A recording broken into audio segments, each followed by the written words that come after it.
Is there anything that has not been said so far that you would like to add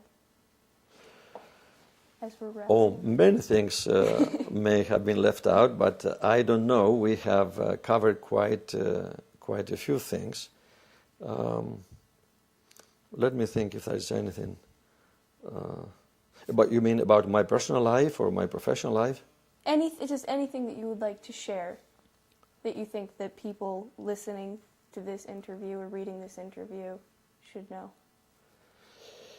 Perhaps this epiphany that I had. I remember coming home from a preparatory school, studying English, because at that time I was, as I told you, like a cloud drifting in the wind with no aim. And I thought, what am I going to do with my life? The distance between the town and the village was about 5 kilometers. The road was a mud road, dirt road. It had rained, and it was still raining when I left.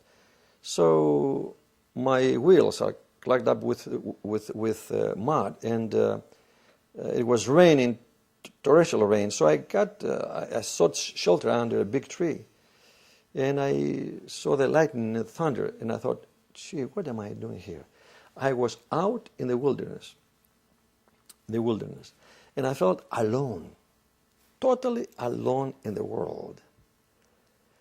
And I looked to the right and I saw my village. I said, in a few minutes, 10, 20 minutes, if God wills, I will be there. But what am I going to do there? Nothing. I looked the other direction and I saw the town. I said, what can I do there? I finished school. There's nothing there for me. And then the idea was, all right, I have to do something. I have to create something for myself. That moment, I felt miserable, I felt alone, and I felt aimless. And that was the epiphany, that I had to take charge of things.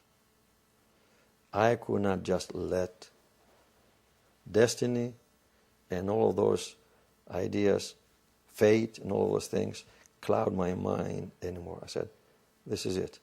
I'm going to have to create something for myself, even if it is just to go outside of Greece and do something.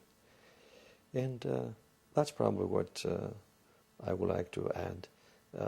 And there were many dramatic epiphanies like this, but that stands out in my mind. And it was, at that time I was about 18 years old, and I was old enough to understand that I had to just carve out my own path. Yeah, I could not wait for others to do it. They had done it for me. They had done everything they could have done for me. And perhaps I can share one more thing. May I? Sure. I will tell you this. My wife and I went to the countryside a few years back, and we went to various villages. And I remember my father going to those places to sell his vegetables when I was a little kid. And I told my wife as we were traveling through those villages, I said, you know something? When I was a little kid, my father would come here to sell vegetables. And he would come home very late at night, like 10, 11 o'clock.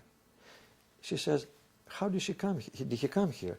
I said, with his donkey loaded with the vegetables. And then when he came back, it was loaded with wheat. And she says, how could he have gone through all those places? Rocky, mountainous, very, very bad places.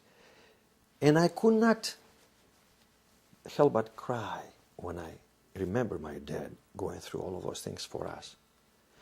And one night, I remember I was very young, I went out to wait for my father to return from those villages. And he came and he said, son, I have a surprise for you. And I reached out into the sack of wheat and I found some eggs buried there. How did he manage to get the eggs into the bag of wheat which he had loaded on the donkey and still keep those eggs intact? Son, he says, these are for you. My father was my hero.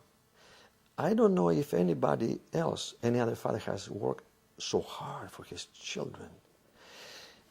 Those places were impassable for a man as well as an animal back then. Little paths, goat paths. And my father would walk like 3 or 4 or 5 hours to get there, and 3 or 4, 5 plus hours to return. And one day he says, son, I have baptized a boy. I said, how did this happen? He says, it started to rain very heavily, and the man and the woman in that house to whom I had sold some vegetables said, where can you go now? Why don't you stay here with us and you can leave tomorrow?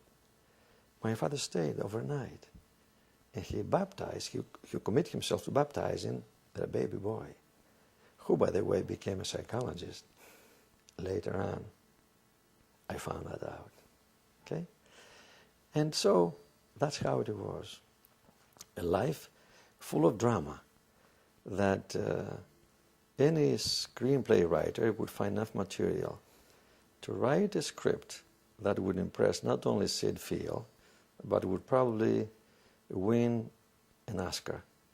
Because, as I said to you earlier, it was a very dramatic life, full of pathos, full of drama and action, internal as well as external.